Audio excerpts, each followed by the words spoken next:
I said in Space Bites that we had a lot of questions about the Starship launch, but we didn't have a lot of answers.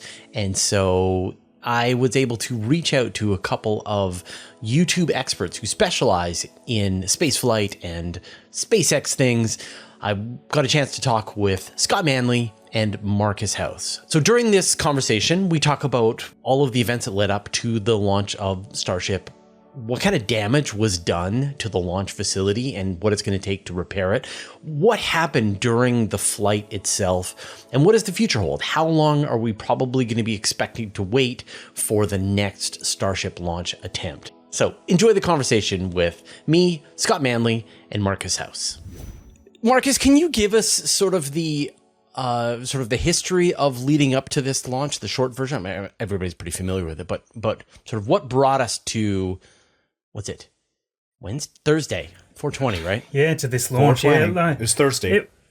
It's kind of been, it's sort of really been 2 years of waiting and trying to get a good understanding of when this whole event would happen. And it's, although it may have seemed slower than everybody would have liked, it's one of those things where when the big event did happen, it was almost too hard to believe that it was actually flying.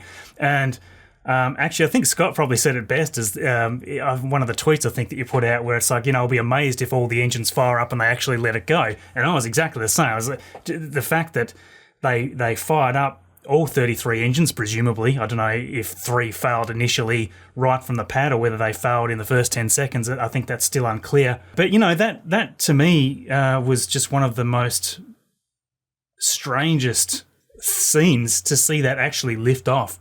And, of course, the plume and the concrete flying and all this sort of stuff. But in the lead up to that, we had the Starship flights, the flight test 2 years ago. The last one was in May 2 years ago. So it had almost been 2 years.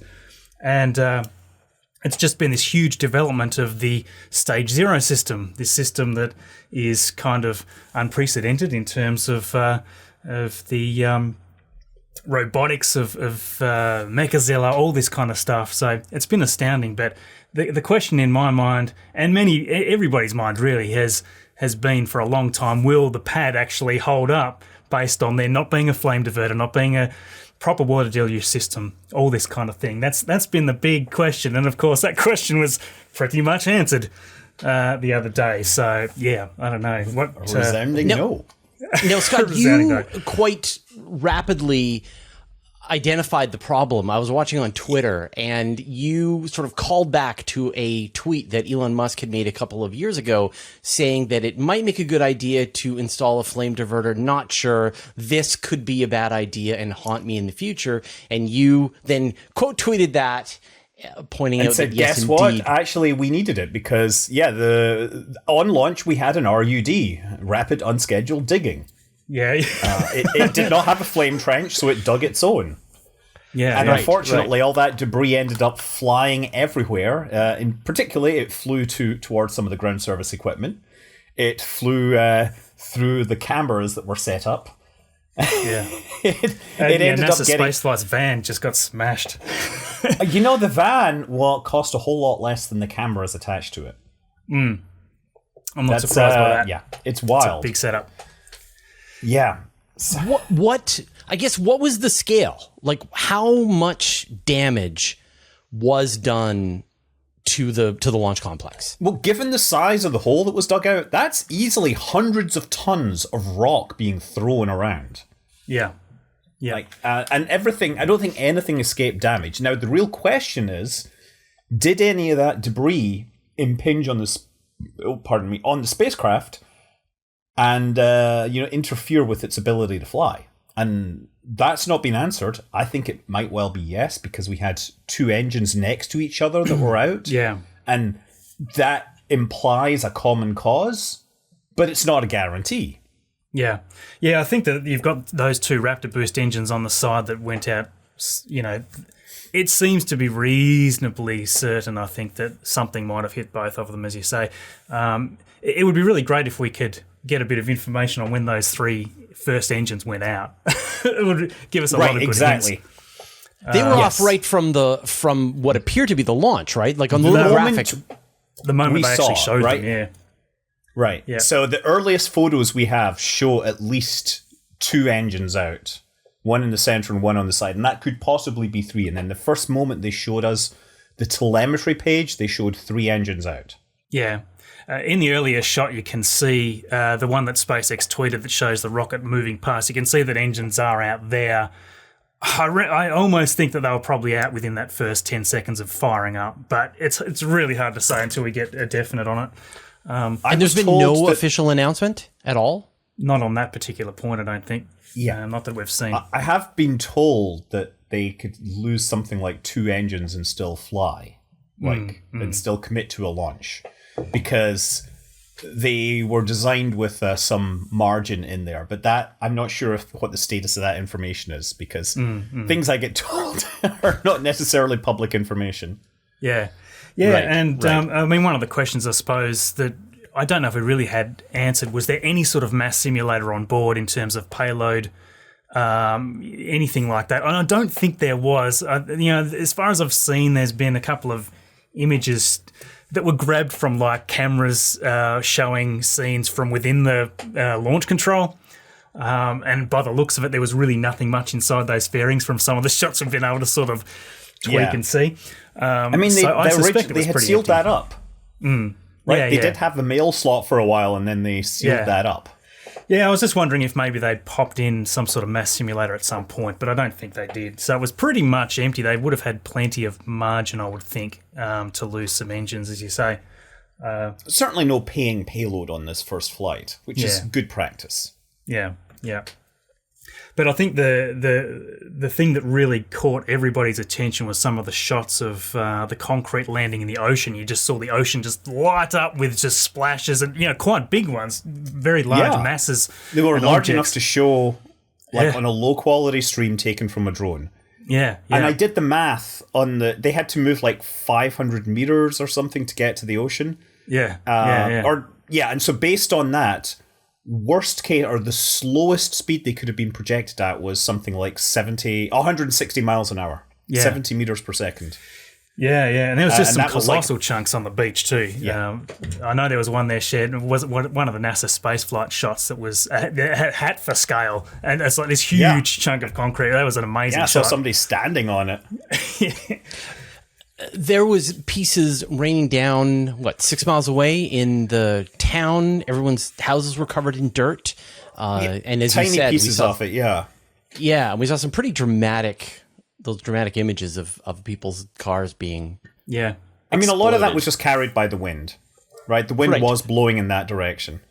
Yeah. But what about the damage to the complex itself? I mean, like all of those tanks, all of those other starships, like they were all just around. Yeah, it's dents in the definitely hit that. Especially those big vertical tanks, they took a beating, 2 or 3 of them especially. One of them was sort of a water tank that I don't know how much it was being used anyway, so I don't know how much that's going to be a problem. There was other shots of the orbital launch mount, certain areas of it that had just been peppered. It looked like somebody had taken a gigantic shotgun to it. It was crazy, the damage around that pad, especially anything in direct line of sight. So, Musk was very quick to come out on Twitter and say, we'll have this cleaned up and ready to fly again in 1 and 2 months, which was comical.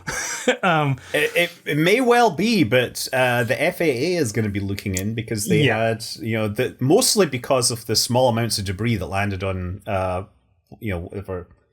Yeah. Port Isabel? Yeah. Yeah. So they're not going to want to see that happen again. Right, the FAA basically granted the license with the understanding that the thing just might explode in a giant fireball in the pad. They weren't concerned about damage to the launch site, but they are concerned about debris potentially landing outside the exclusion zones. And so this is ultimately going to require FAA to do like an investigation, say, was the launch license granted in haste? And, that's going to be a question they have to answer. And I suspect that SpaceX just has to say, well, we're going to build a better stage 0. Yeah, right. yeah. Now, we talked about the damage to phase 0. So what about post-launch? Like, when it took off, we saw that 3 of the rocket engines were down. Within the first couple of minutes, 2 more went offline. And then the rocket started to do all kinds of stuff. So what was it supposed to do? Because I know they were planning a flip maneuver to detach the booster from the Starship, and what we saw was like a 1080 flip, which I don't think is the maneuver they were planning. Yeah, it was supposed to do this at 64 kilometers up. Instead, it began its rotation at about 31 kilometers. So they weren't even halfway to their target altitude. And what this was the vehicle basically lost control. And I suspect the reason it lost control was due to loss of thrust vectoring, probably related to at least one explosion we saw that was close to one of the hydraulic power units. So Starship is aerodynamically unstable. It has all its aerodynamic control surfaces at the front. That means the center of pressure is at the front. Imagine you have an arrow and you put the fins at the front. It's going to want to flip around. Same thing is true on rockets that have their control surfaces up there. And that's fine, because if you keep it going straight, you can keep it stable. But as soon as it begins to move out of that regime, it's going to want to flip around typically. Now, we don't, this is me hypothesizing based on, my math. Here's my, figuring out the center of mass of Starship and the angular momentum that we can input into it. Yeah. And the thing, of course, is as it empties out, that gets worse. That problem gets worse because your booster is actually, it gets better. It gets better in terms of the actual. It gets control. better because you're draining the fuel from the back off it and moving the center of mass forwards. So that actually helps. The HPUs that sort of it did look very much like that exploded, roughly 30 seconds in or something. One at 30 like that. seconds, and there's possibly the other one like around 50 seconds. And they still seem to have pretty good trajectory considering if they lost all gimbal control at that point. I wonder how much they were able to do like thrust vector type stuff. Right, so hydraulic power units, what they're doing is they're basically pressurizing the hydraulic system. They're putting pressurized fluid into the reservoir. And then as the thrust vectoring works, it's draining this pressurized reservoir. So if you lose both your HPUs, depending on the design of the system, you could still have totally working thrust vectoring, but it would have a limited lifespan.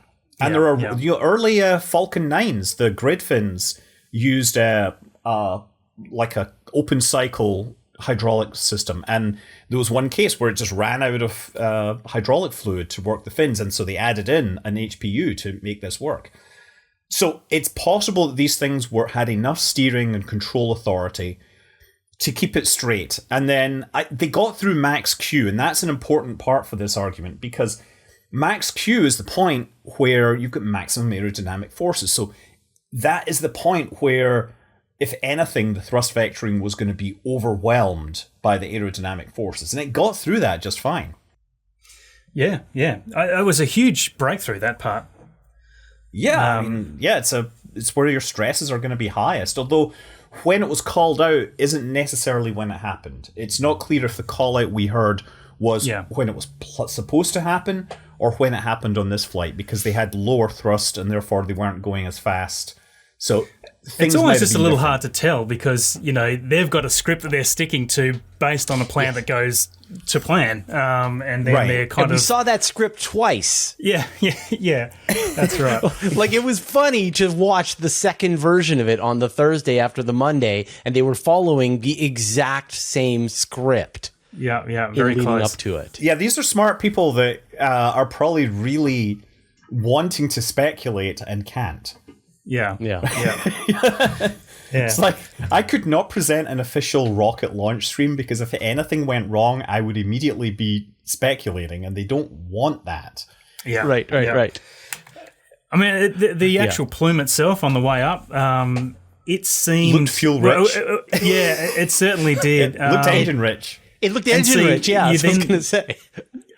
Engine rich. And then you had the LOX starting to dump quite rapidly in comparison to the methane. That was interesting too. I suspect they were probably trying to dump mass really quick to see if they could get it as up there as fast as they can. But it's hard to say. I think that was just the attitude was changing and their sensors weren't reading it. I think their sensors are probably designed for straight up and down, and they were taking an angle to the stream at that point. And I think that is just We have to, we're speculating here, but I think that is it, trying to maintain its intended trajectory, and it's taking a slightly different one, so that could actually affect their oxygen readings. Because if you think about it, this is a 9-meter wide tank. How do you put sensors on something that size? Yeah. It's not a trivial problem to solve. Especially as soon as it starts rotating, like then the sensors are almost useless at that point. And so at that point, all bets are off. And so, it begins this lazy rotation, and that was not the flip maneuver, because the flip maneuver would be faster. I did the math. I know how fast they should be able to rotate this thing, and they should have spun that up faster if they were going to do the flip, and it didn't happen. It was more like a sort of lazy departure into this rotation. So that's why I'm still thinking HPU failure, unintended flip, loss of gimbling, and then the real question is, from that point, why did it take so long to actually explode? It's really interesting, that point, because if it's we've all been reading a lot of stuff this week and watching a lot of things, but one of the theories out there is that the flight termination system just punches a few holes in the tanks to depressurize it and have the oxygen methane perhaps mixing together to hasten the process rather than actually just have an immediate explosion. And that's an interesting point, because you do see the venting sort of start quite early from when it actually explodes. Persist. Now, do we know why they didn't detach Starship? Like, Starship had fuel on board. They could have demonstrated their abort system. Any reason you think why they didn't do that? It was probably too early in the process, right? There's a whole bunch of requirements that were probably built into the staging system that said you have to be close to this altitude and this attitude, and those were not satisfied. Yeah, they lost control. It's really before they were speculative close at to that point. It's just hard to know. It's not like Kerbal Space Program where you can just hit the space bar and just go for it. It would be great if it was. I'm calling an audible. We're going to separate now. I think to a degree they're still, even though they had sort of said that they'd shut down the engines, there was still exhaust going on, so there still would have been sort of a net force pushing against the second stage. So maybe they just couldn't physically separate it because it's being pushed against all that time. If they had more than one engine running, they even at the minimum fuel levels expected, they weren't going to separate that thing, even if the engine's lit right away, which would be spectacular. But in theory, it can go to space. Like, in theory, Starship on its own, a fully fueled Starship, can almost make it to orbit. Only from Mars. We're not on Mars. But with a certain amount of velocity. Like, I am pretty surprised that they weren't able to, like, they could tell that it was not going well the moment they saw 3 engines were not functioning. So if you remember CRS-7, that was a NASA launch, and it failed, and the Dragon capsule fell off and splashed into the ocean and was destroyed. And they pointed out, if they had a method to actually make it deploy the parachute, they could have recovered the payloads and everything, but they didn't have that because this thing was so scripted. And I'm pretty sure that this is scripted in the same way. They had very rigid steps that they had to cross through before the next thing was allowed to happen. And that's partly design, partly safety. You want something that's predictable. And I think this was too far outside the envelope for them to actually do that. Yeah, look, there's some other rumours as well. Again, it's all very speculative, so I don't like saying too much unless there's some reasonable evidence behind it. But this is purely speculative, I think, in that some of the hydraulic systems with the HPUs may have been linked up to the detachment systems and things as well. It's really hard to say whether that had any sort of impact on that particular part of the flight. Even if the latches had been opened, though, the engines were still firing. It would still be stuck to the front of that rocket. It'd still, unless they could just fire up the engines on the second stage and do like a hard ignition still attached, they didn't seem to attempt to do that. That would be spectacular. All those engines firing into the booster. Yeah. So what's the fix? At that point, it would have been almost worth a try. Yeah. Well, the fix. So first of all, the fix is stage 0 needs stage fixed, 0, yeah. Right? They're going to look through their telemetry. They're going to figure out these engines failed, and we're pretty sure it's because of debris impacts. This failed, possibly debris. All those things can be eliminated by fixing stage 0. Then there'll be a bunch of other telemetry that says, it looks like this turbo pump, failed, or we had a leak here. We may have caused an engine fire. They're going to have to go through their fault tree, do the root cause analysis and find out what caused each of these and come up with processes to address all of them. Yeah. Interestingly, the HPU systems, the pressure units that exploded in the next booster 9, they're actually all electric-driven systems now for thrust vector control for that. So at least that part shouldn't be well, it could fail in a different way, of course, but it shouldn't be the same issue. It depends. That may have also been impacted by debris which caused those to fail. We don't know. They may have failed anyway. Right. But the fix, I guess the question is, what is the fix for not carving out a gigantic crater underneath your launch tower every time you launch? Well, they're going to try the cooled big steel plate. I mean, the physics of the situation is that they fired these engines at half power into the flat concrete and it was fine. But as soon as it finds a tiny crack, it will just amplify that crack. The gases are going to go in, they'll sneak under, they'll lift the whole thing up, and it's just going to get worse. And if you can seal that surface with a big steel plate, that might do it. But if there's a crack that forms, or they burn a hole in it, then it's going to lift up and fly around just like the same thing before. The other thing they can do is put an actual, like a spike flame diverter. They'll actually push the stuff sideways and mean that it's not coming down at 90 degrees. They can add water suppression systems that will reduce things. So water suppression systems used on other rockets are primarily there to protect the rocket. But of course, SpaceX, they decided, let's build this out of stainless steel. Let's take the kind of people that build water towers and make them build a rocket. This thing will be like stainless steel, super tough. It doesn't need those sound suppression systems. Maybe they don't, but that doesn't suppress the concrete and stuff flying around. Now, I think what I'm interested in is... With Boca Chica, they're at sea level. So they don't have a lot of room to go down into the ground. They're going to have to build up. Yeah, the water table is kind of right there, and that's really difficult. But they also need permits to do that. That's right, and there probably would have been the real problem. They've probably needed the the environmental assessments and stuff to go around all these new factors if they were to add that. The other thing that's interesting about Musk's idea, he tweeted out fairly shortly after the launch that they plan on having this water-cooled steel plate system that's going to be installed. They've already started working on it 3 months ago, but they thought, we'll give it, we think it'll hold up. Well, it didn't hold up. So, I mean, that's already in progress. There's parts for it down that we've been looking at thanks to the great shots from RGV aerial photography and whatnot. It's really useful to have those views, but I'm still not sure. Like, it's a bit hard to tell how it goes together or whether there's angles to it, because at least if there was a bit of an angle to it, then it's deflecting sort of out and away slightly and not straight back up into the rocket.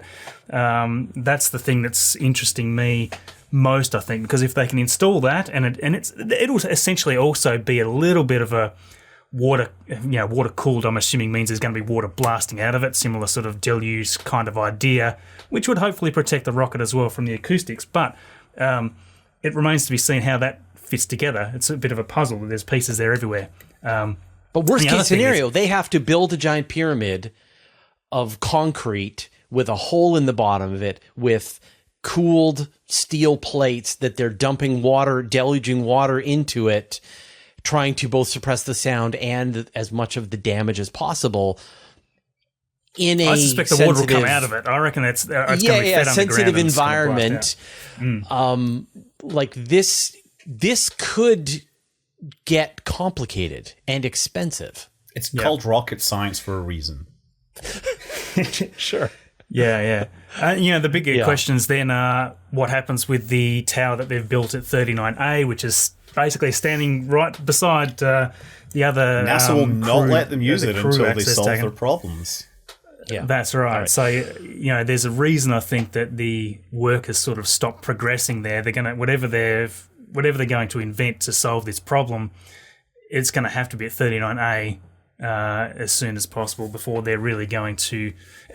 To me, it didn't probably didn't make a huge amount of sense building too much at 39A until they had at least done one of these test flights. And, sure as we've seen, some sort of suppression system, deflection system, some sort of pad that's not just concrete is certainly needed.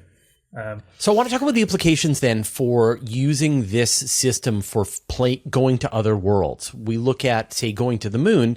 They're already contracted to provide the human launch system, landing system for the Artemis mission, Artemis 3, which feels like it's forever, but it's going to come at us pretty quickly.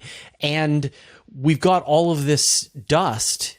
We know that lunar dust is a big problem. That stuff can go into orbit. It can hang around, it can fly all the way around the moon and come back and bite you in the butt. So is this the amount of exhaust, that this is going to put out, is this a problem for landing people on the moon?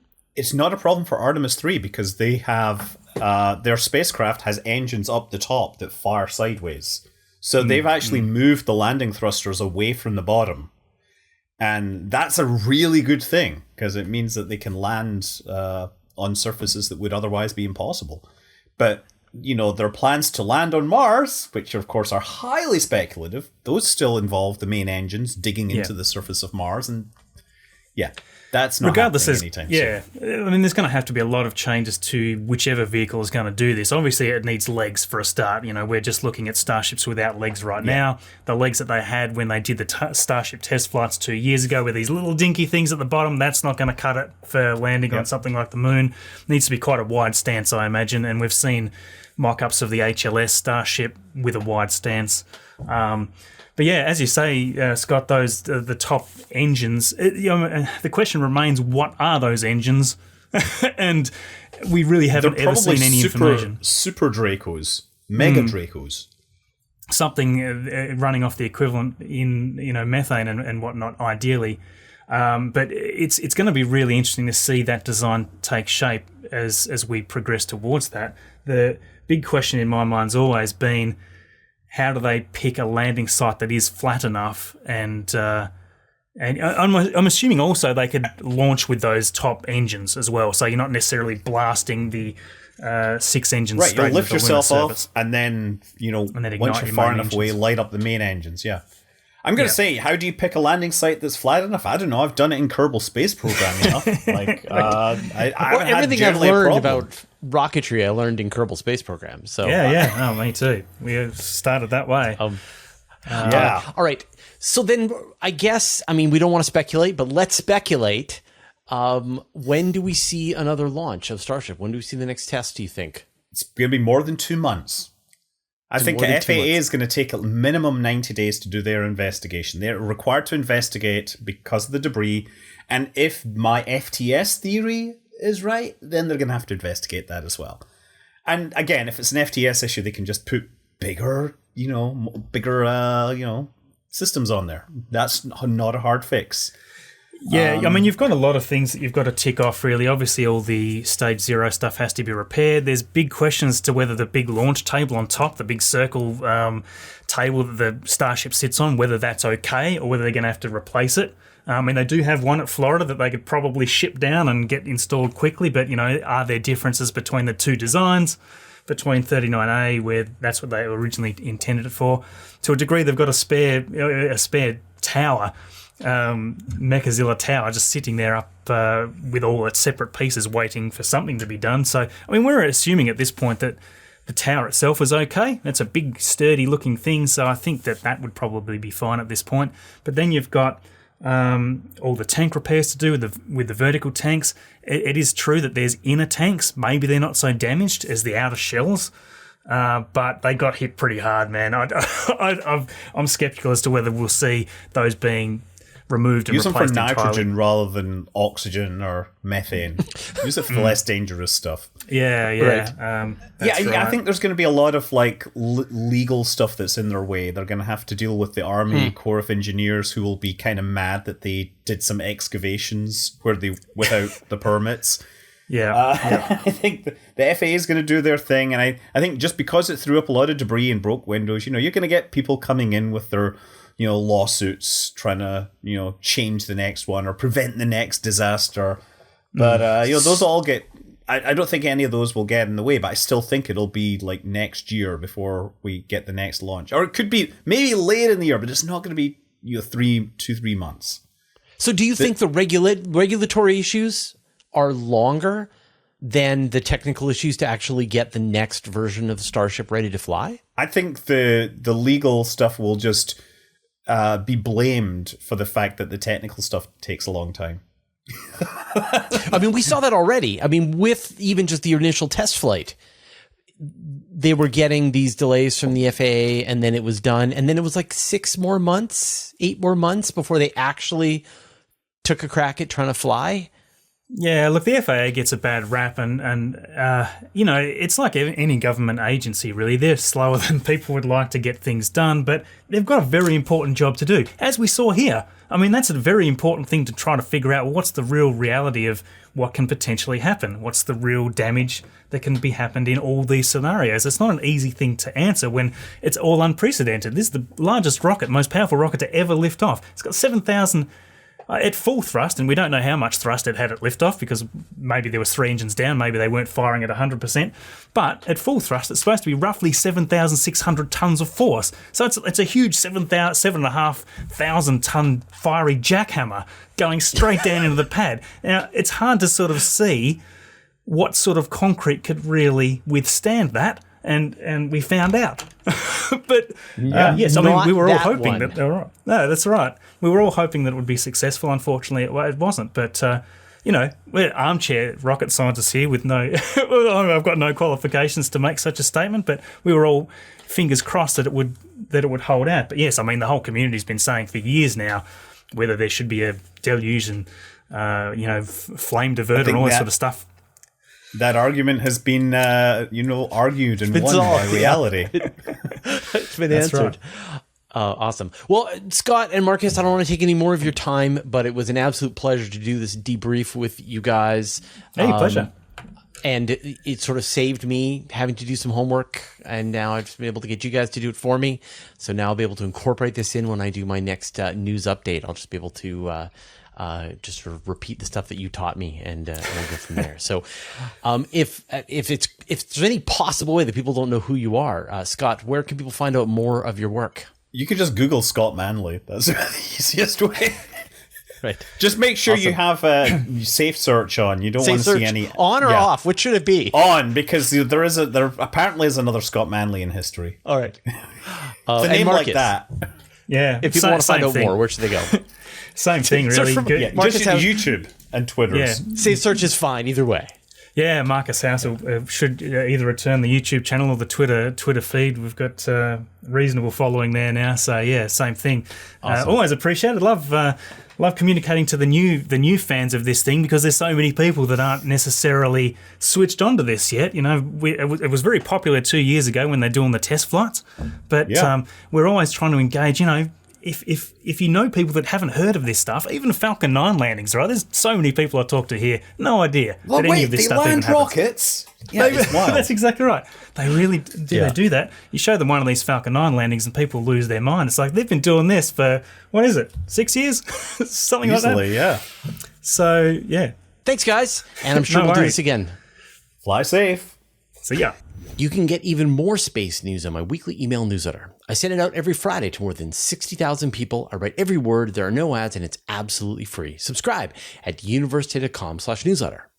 You can also subscribe to the Universe Today podcast. There you can find an audio version of all of our news, interviews, and Q&As, as well as exclusive content. Subscribe at university.com/podcast, or search for Universe Today on Apple Podcasts, Spotify, or wherever you get your podcasts. A huge thanks to everyone who supports us on Patreon and helps us stay independent and keeps ads at a bare minimum. Thanks to all the interplanetary researchers, the interstellar adventurers, and the galaxy wanderers. And a special thanks to Jay Dennis, David Giltonen, Modso, George, Jeremy Mattern, Jordan Young, Tim Whalen, Dave Verbeoff, Andrew M. Gross, and Josh Schultz, who support us at the Master of the Universe level. All your support means the universe to us.